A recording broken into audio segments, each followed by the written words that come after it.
Hello and welcome to the print. Baloch insurgents. Groups have hijacked a train in Balochistan, and a lot has been going on in the region for the past 24 hours. My name is Devdatta, and today we are in conversation with Abdul Abbas, who is the Executive Director of the Human Rights Council of Balochistan. Welcome to the print, Abdullah.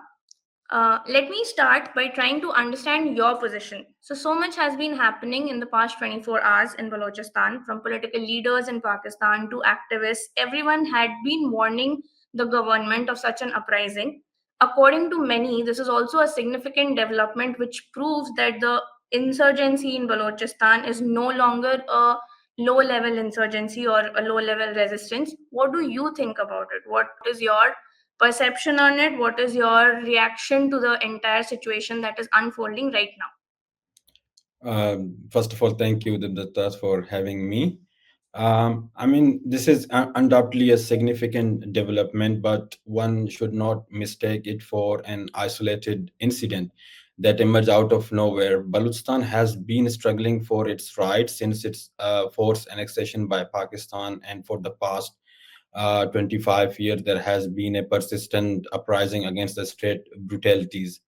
Over time, politicians have framed the issue to suit their narratives, but the movement has only grown in response to increasing atrocities and the systematic genocide of the Baloch people.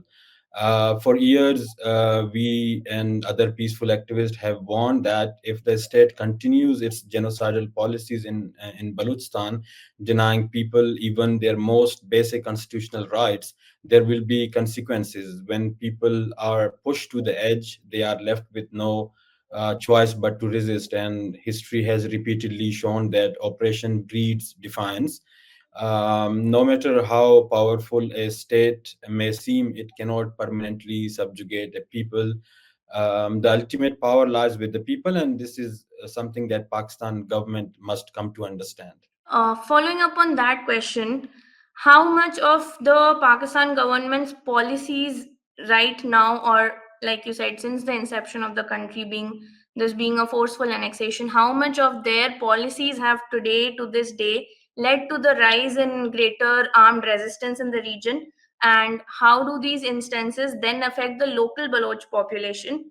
And since you were saying that a lot of leaders have repeatedly told the government to work through their ways, what is the role of local leaders here, and how do the local population view the kind of narratives that come from, say, the resistance group, the local leaders, and the grassroots movement? Like, where are the people placed in this situation?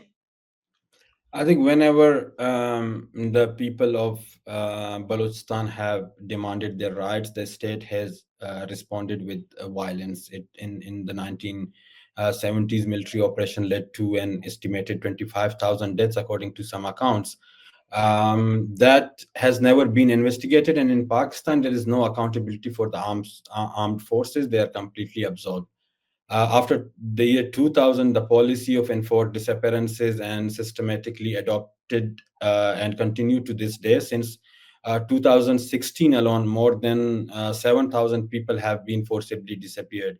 Not a single case has been properly investigated, let alone brought to justice. Families who protest for the safe return of their loved ones are met with state violence. Beyond enforced disappearances, the state employs collective punishment, economical deprivation, and the widespread killings as part of a broader strategy to subjugate the entire region. This has played a crucial role in fueling the rise of resistance, including armed resistance, because people have exhausted all the peaceful avenues and local remedies.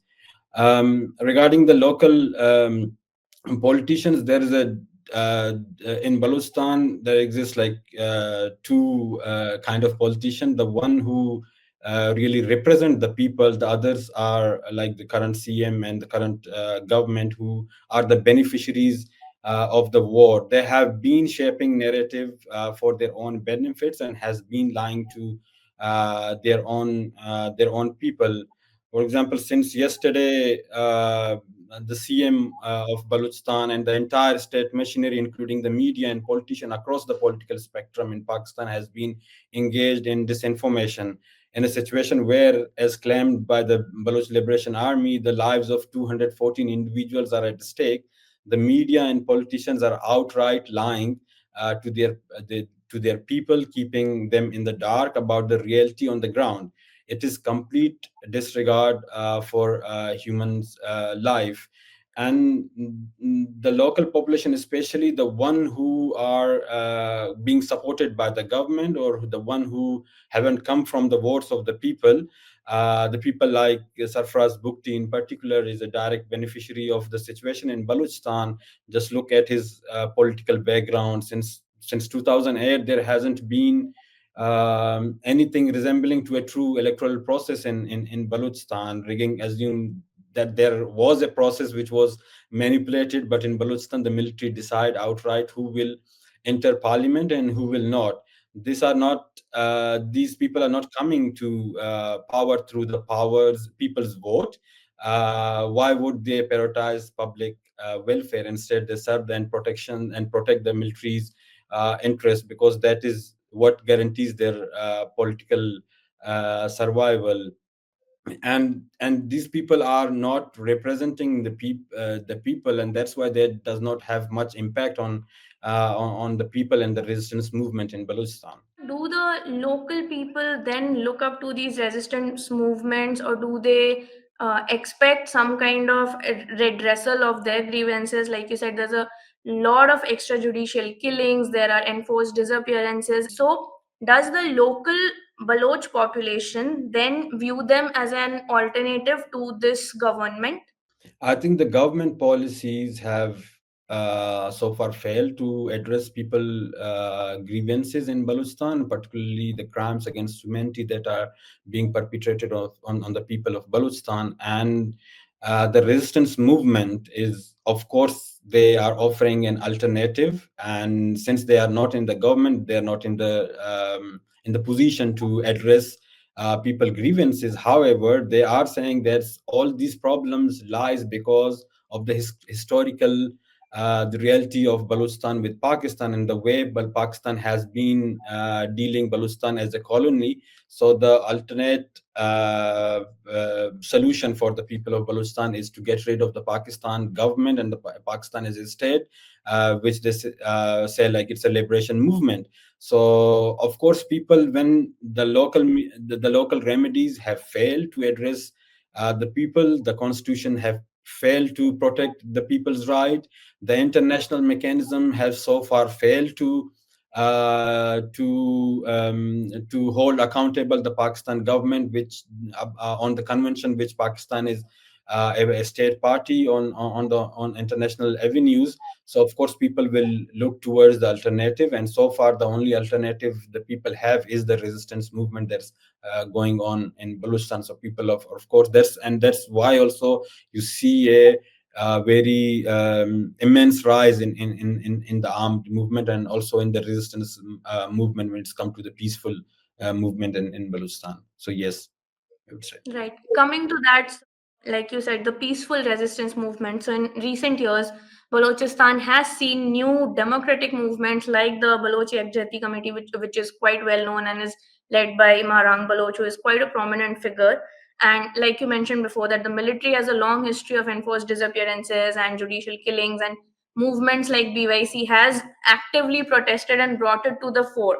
What it has also done is it has given the middle class and the civil society in Balochistan a space to put their grievances forward.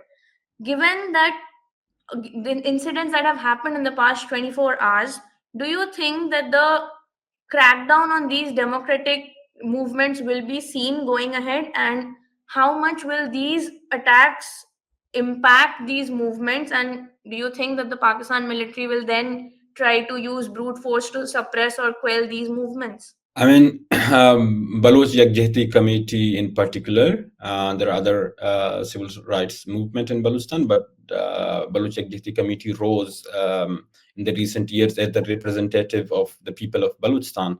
But for the if you look into the history of BYC, especially in the past 2 years, they have been facing extreme state repression, false cases, travel bans, collective punishment, digital censorship, and constant surveillance.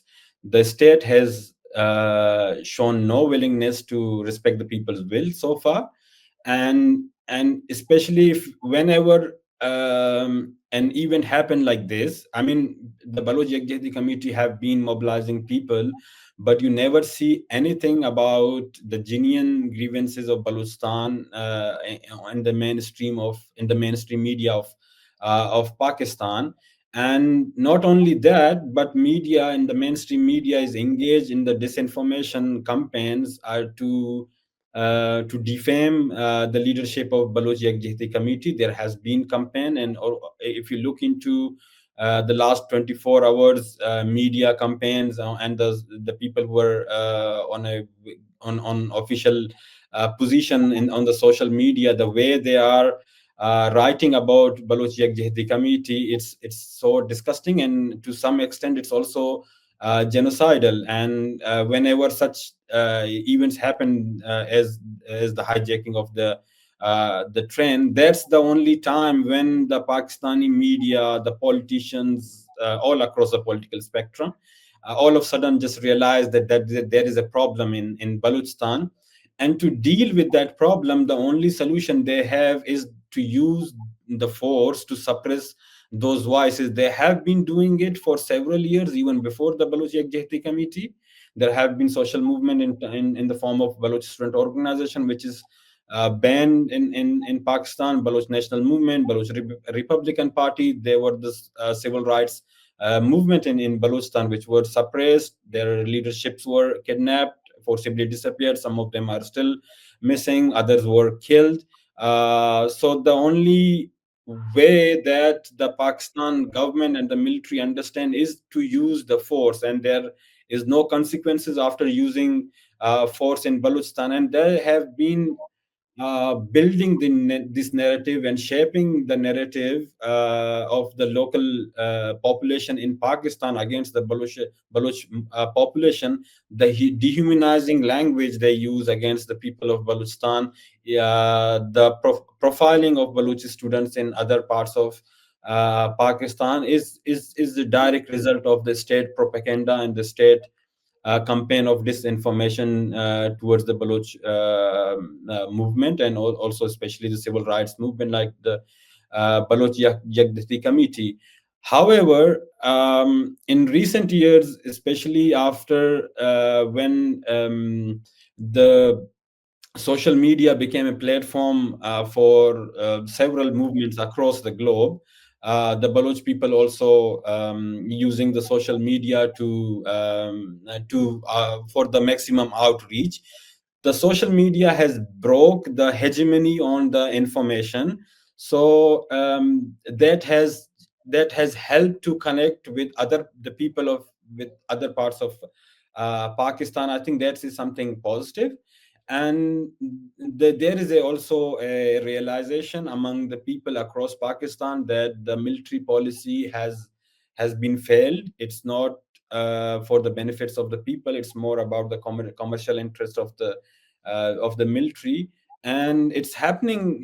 They started in Balochistan with enforced disappearances, extrajudicial execution, and we have been saying this, that if the people of Pakistan will continue to remain silent what's happening in Balochistan, it will not end in Balochistan, it will expand. And that's what happened. Like, look at what happened to the Pakistan Tehreek-e-Insaf government and their activists, the brutality and the suppression they are facing, though I completely don't agree with the policies there in Balochistan, the enforced disappearances, extrajudicial execution, and all the human rights violations have continued during the tenure when Imran Khan was in government.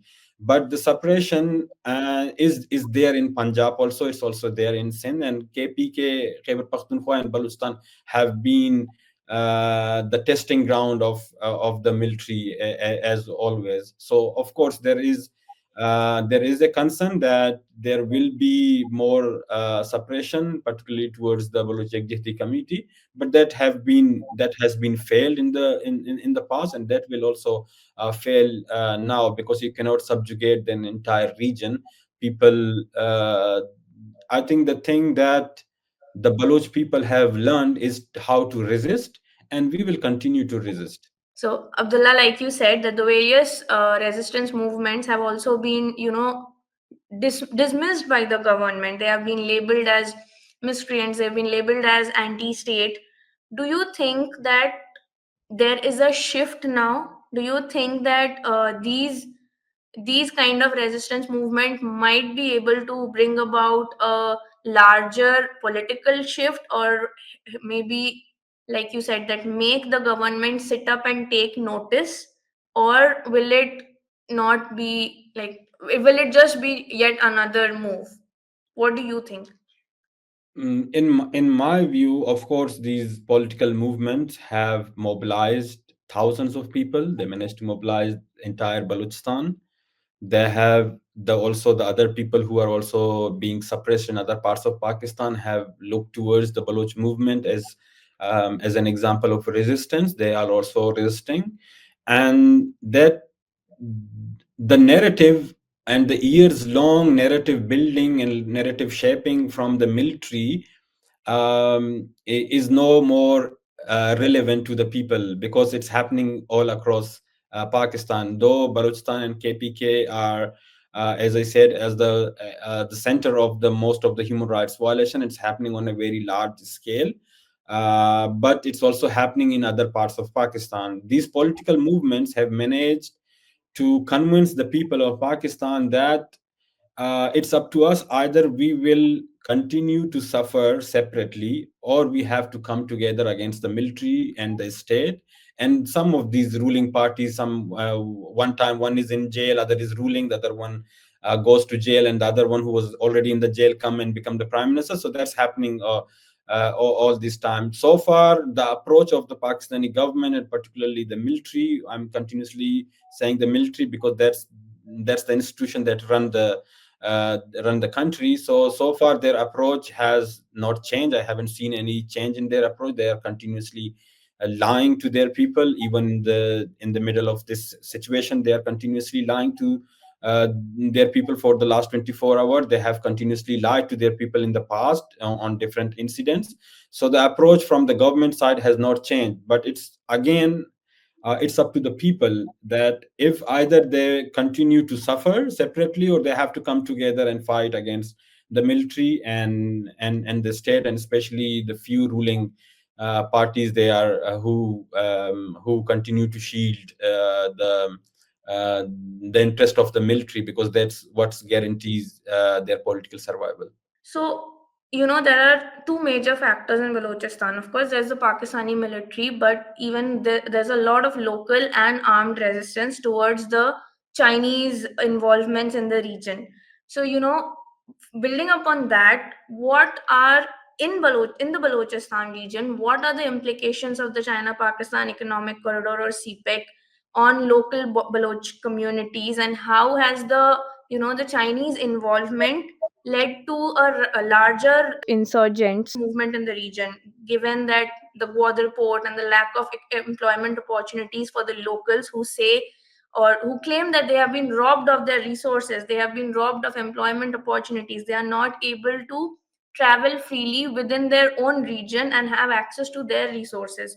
So, that how much of an impact do all these factors have on the nationalist movements and the insurgents movements as a whole?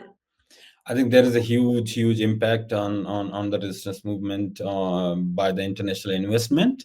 The China-Pakistan economic corridor has been portrayed as a game changer for economical development, but for the people of Balochistan, it has only brought displacement, environmental destruction, and increased militarization.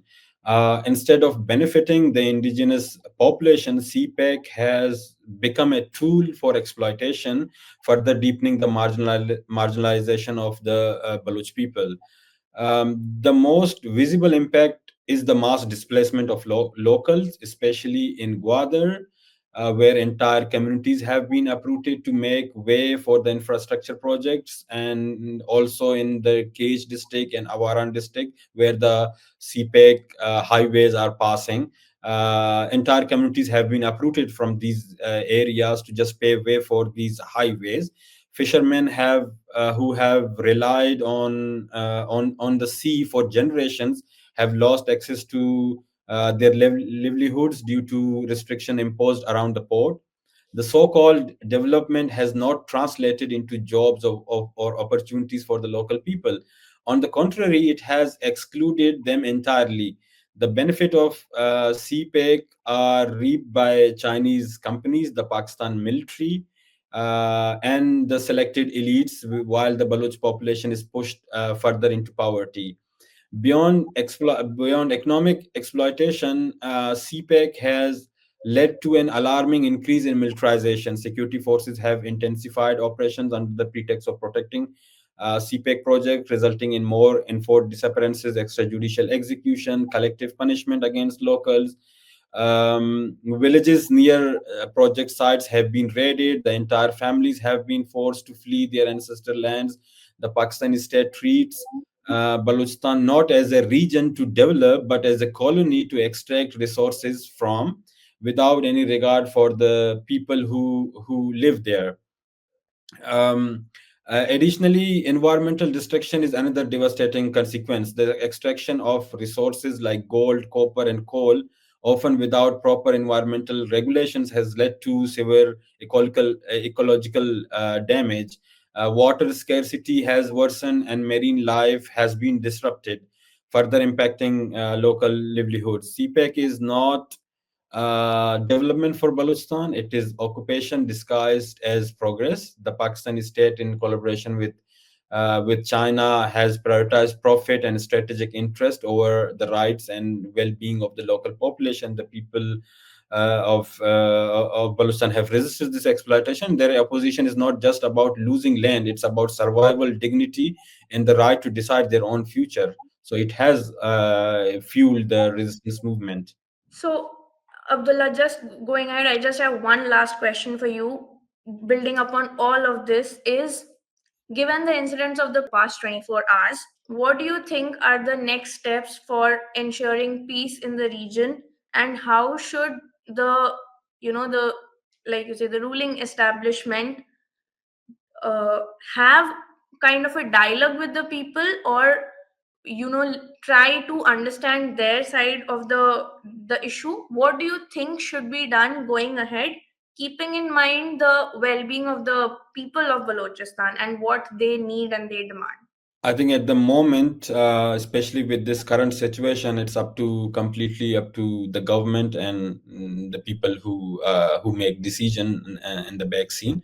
It's up to them. The Baloch Liberation Army have issued its proposed a prisoner exchange. There are thousands of people who are missing in Balochistan since 2016. Over 7,000 people are registered with us as the enforced disappearance victim. This year, only in the first 2 months of this year, 244 cases we registered as enforced disappearances. Today, there was a dead body was found of a young 17 years old boy who was kidnapped on 8th of March, some days ago, and today his dead body was found. So with the current situation, it's completely up to the government and the people who make decision how they drive the situation at the moment, because the people who have hijacked the train, they are ready to die also. So if they're ready to die, they're also ready to kill. And with having them 214, which they claim there are, all of them are affiliated with the armed forces. It's up to the government how they decide, and that would decide how the situation will unfold in the upcoming hours. Because the ultimatum which the Baloch Liberation Army has given is going to end tomorrow.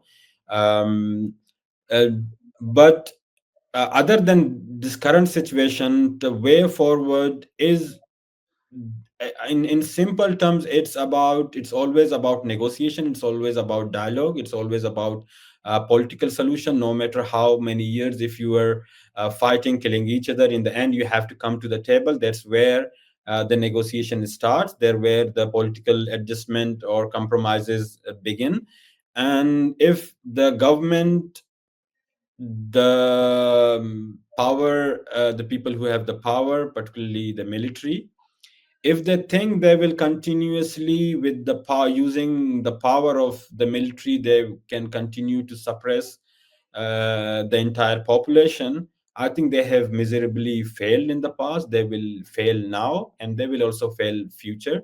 The only way forward is to accept that they have been involved in crimes against humanity. They have been subjecting people to enforce disappearances, extrajudicial execution. They have to release all the people.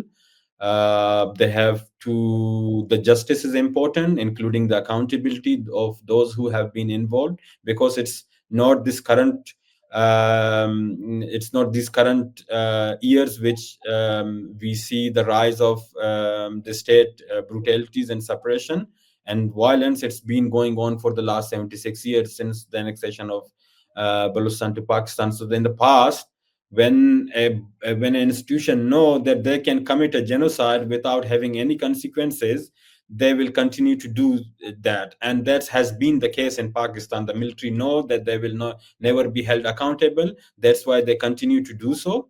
That's why they have been using power as the only solution to people's genuine demands. And if they continue to do so, it's not going to end here. And the only the only way forward, in my view, is coming to the negotiation tables, and from there they can drive their way through. Thank you so much, Abdullah. Thank you for doing this. Thank you, Dilipta.